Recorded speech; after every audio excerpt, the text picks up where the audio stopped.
Hello friends, मेरा नाम है विनोद और आज हम सीखेंगे ओड एनहेंसर्स के बारे में कि ओड एनहेंसर्स क्या होता है और क्यों यूज़ होता है।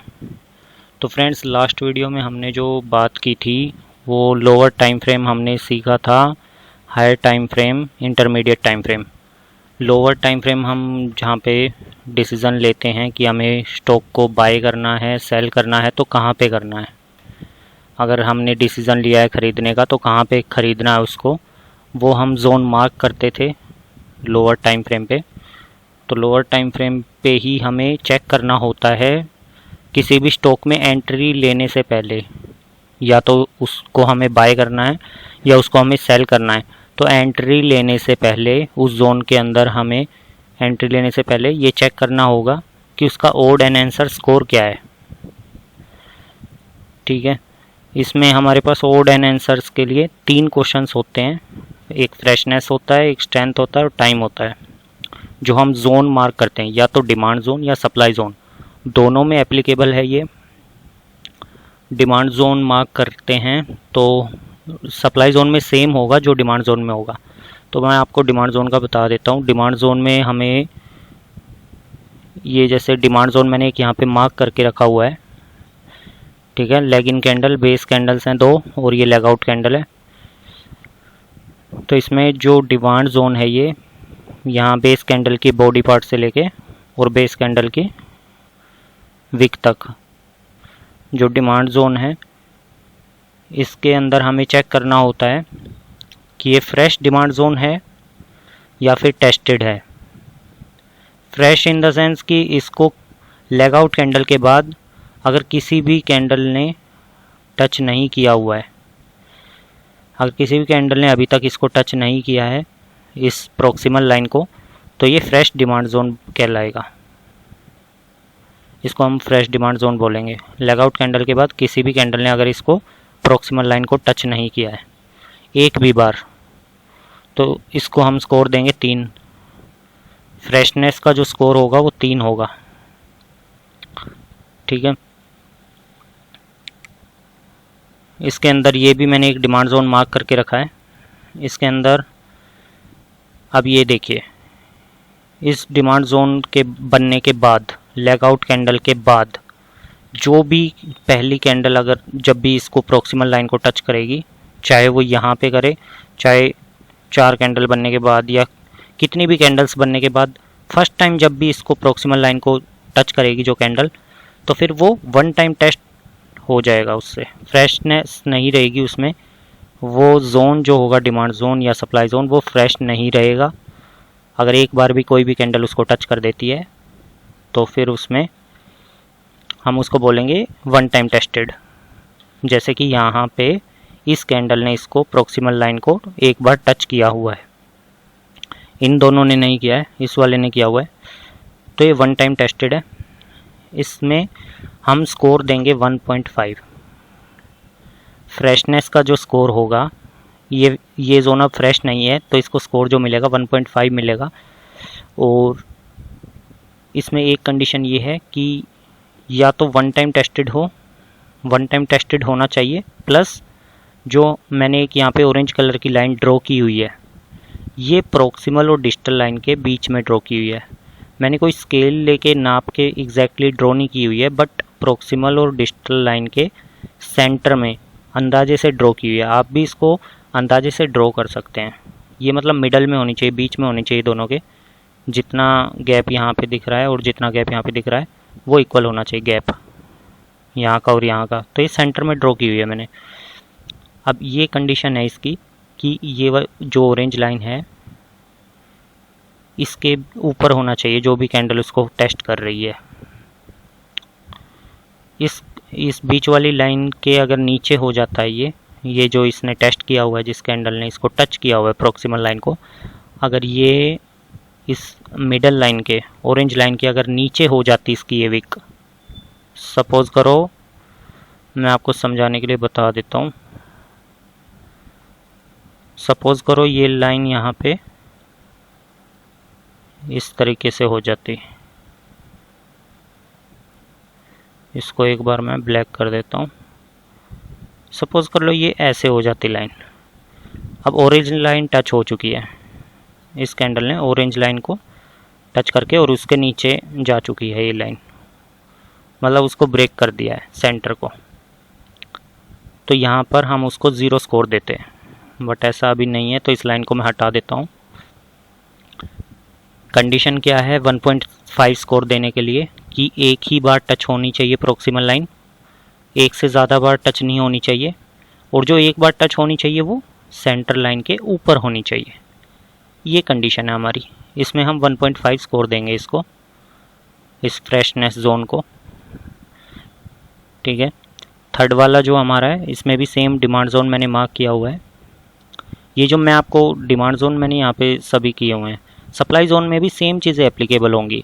जब हम सप्लाई जोन मार्क करेंगे, सपोज कर लो कि सप्लाई जोन है, वहाँ पे भी एक प्रॉक्सिमल लाइन होगी, एक डिस्टल लाइन होगी, तो उसमें भी हम फ्रेश जो सप्लाई जोन चेक करेंगे वो इसी तरह करेंगे कि किसी भी कैंडल के द्वारा प्रॉक्सिमल लाइन टच नहीं होनी चाहिए, तो वो जोन फ्रेश रहेगा। जब तक कोई भी कैंडल उसको टच नहीं करेगी तब तक के लिए वो जोन फ्रेश माना जाएगा। एक बार भी अगर टच हो जाता है किसी कैंडल से तो वो वन टाइम टेस्टेड होगा। एक बार भी टच होगा और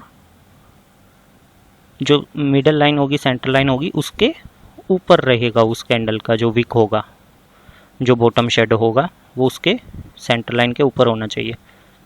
ठीक है, तो ये कंडीशन है हमारी 1.5 स्कोर की। अब 0 स्कोर किस कंडीशन में हो सकता है?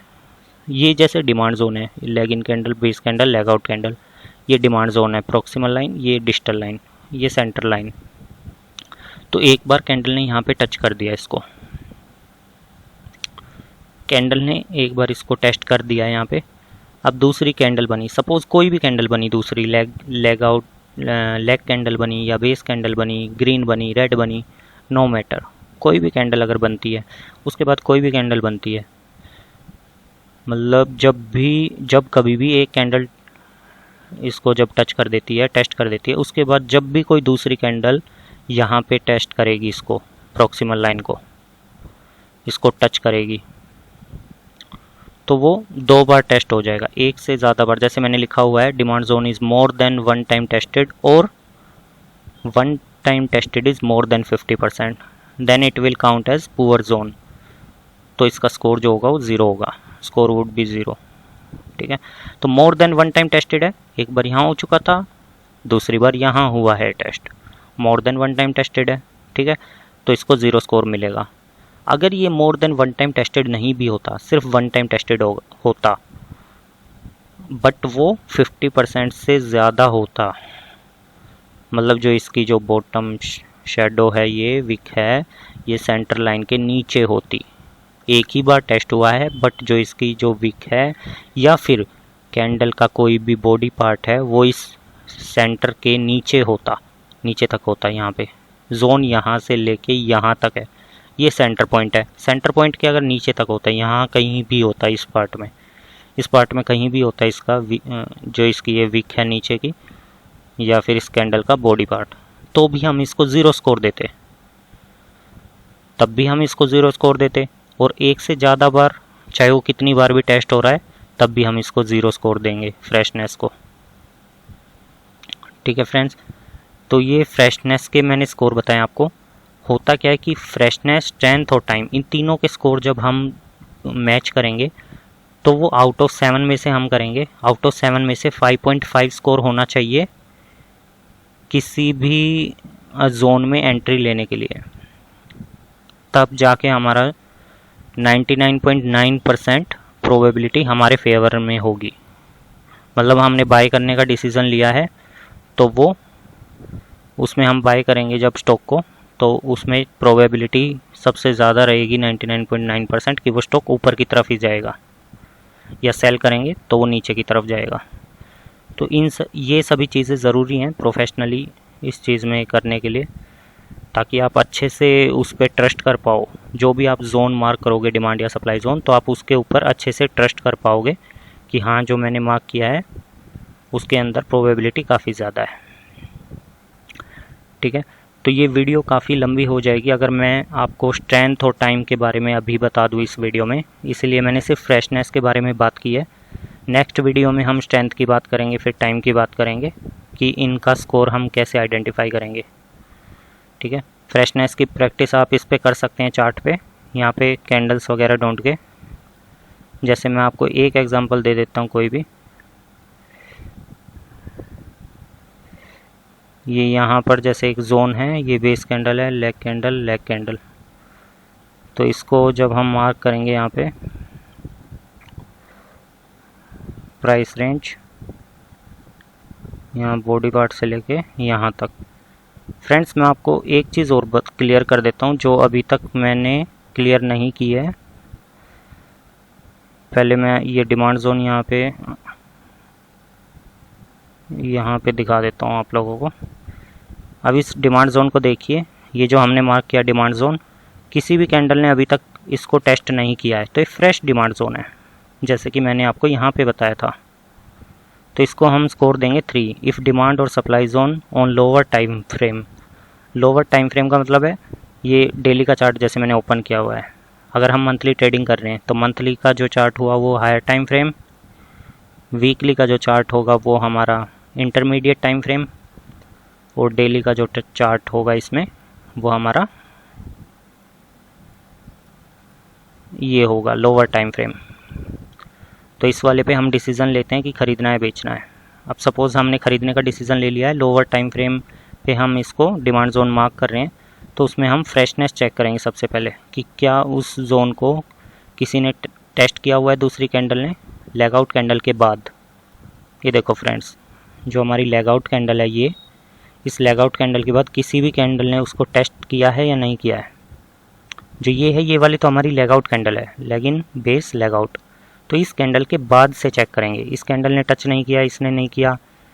अब यहाँ से देख लो, किसी भी कैंडल ने अब तक यहाँ पे है, हमारा जोन जो है वो यहाँ पे है, किसी भी कैंडल ने इसको टच नहीं किया है। अगर यहाँ से कोई भी कैंडल इस प्रोक्सिमल लाइन को टेस्ट करती है तो ये हमारा वन टाइम टेस्टेड हो जाएगा, फिर इसका जो स्कोर हो जाएगा वो 1.5 हो जाएगा।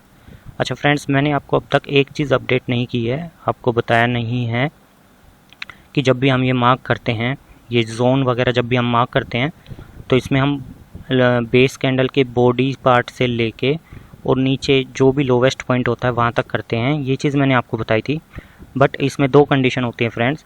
जब भी हमारा मान लो कंटिन्यूस डिमांड जोन है, मतलब रैली बेस रैली, ऊपर की तरफ जाने लग रहा है स्टॉक, अप ट्रेंड है, ग्रीन कैंडल्स बन रही हैं, बीच में बेस कैंडल फिर ग्रीन कैंडल, उसको बोलते हैं कंटिन्यूस डिमांड जोन। जैसे कि हमारा ये है, यहाँ नीचे से लेके ये कंटिन्यूसली चल रहा है, यहाँ तक कंटिन्यूसली चल रहा है ना, कंटिन्यूस डिमांड जोन है। तो इस तरह के जब भी डिमांड जोन होते हैं कंटिन्यूस वाले हमारे, तो कंटिन्यूस में हम क्या करते हैं, हम सिर्फ बेस कैंडल और जो लेग आउट कैंडल होती है, जैसे ये बेस कैंडल है और ये लेग आउट कैंडल है, इस वाले में ये बेस कैंडल, ये लेग आउट कैंडल। तो इस तरह के जब भी हमारे पास जोन आएंगे,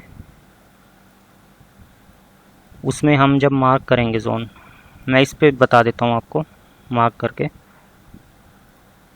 सपोज़ ये है, तो हम इसमें कुछ इस तरीके से मार्किंग करेंगे।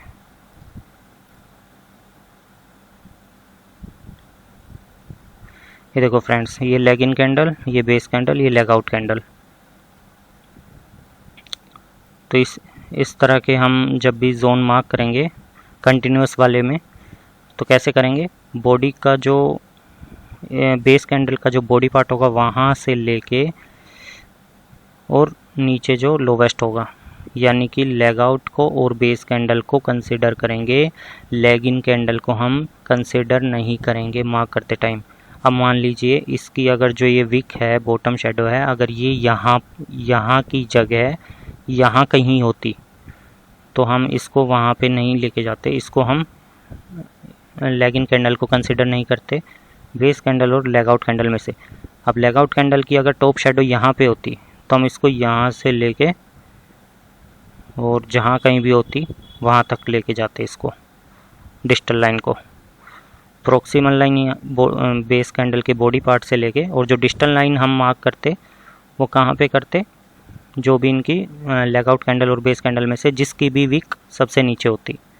अभी मैं आपको थोड़ा और जूम करके दिखा देता हूँ, इसको हटा देता हूँ। अभी जो इसकी जो ये विक है और इसकी जो विक है बेस कैंडल की, इस वाली की नीचे है, इसलिए हमने यहाँ से लेके यहाँ तक मार्क किया है।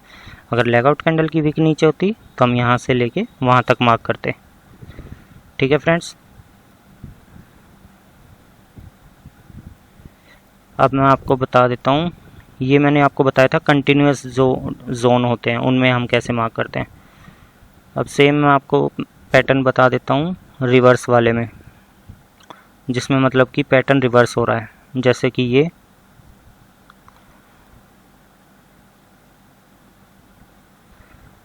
फ्रेंड्स, ये पहले यहाँ से कंटिन्यूसली नीचे की तरफ जा रहा था, यहाँ से रिवर्स होके ऊपर गया।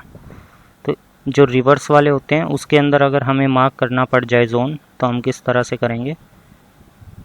सपोज़ यहाँ पे एक जोन है, leg candle, leg in candle, base candle, leg out candle. इसमें हम किस तरह से मार्क करेंगे,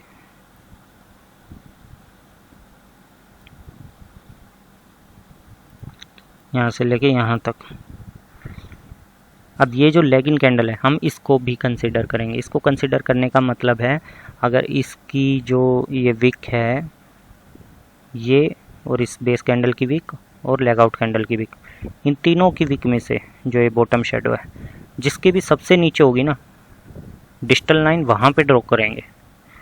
प्रॉक्सिमल लाइन जो होगी वो बॉडी पार्ट के ऊपर होगी, जैसे एक ही बेस कैंडल है, 2, 3 जितनी भी होती, जिसका भी बॉडी पार्ट सबसे ऊपर होता, उस कैंडल के बॉडी पार्ट से लेके प्रॉक्सिमल लाइन वहाँ पे ड्रॉ करते। और डिस्टल लाइन कहाँ तक जाती, जिन भी leg in candle, base candle और लेग आउट कैंडल, इन तीनों में से जिस भी कैंडल का बॉटम शेडो सबसे नीचे होता, ये विक पार्ट। अब इस वाले का सबसे नीचे है तीनों में, तो हमने डिस्टल लाइन यहाँ पे ड्रॉ की है और प्रॉक्सिमल लाइन यहाँ पे ड्रॉ की है। ठीक है फ्रेंड्स, तो आपको यही एक अपडेट बताना बाकी था। बाकी मिलते हैं नेक्स्ट वीडियो में, तब तक आप फ्रेशनेस के ये प्रैक्टिस कर सकते हैं जो मैंने बताया आज की वीडियो में। ठीक है, स्कोर वगैरह की प्रैक्टिस कर सकते हैं। Okay friends.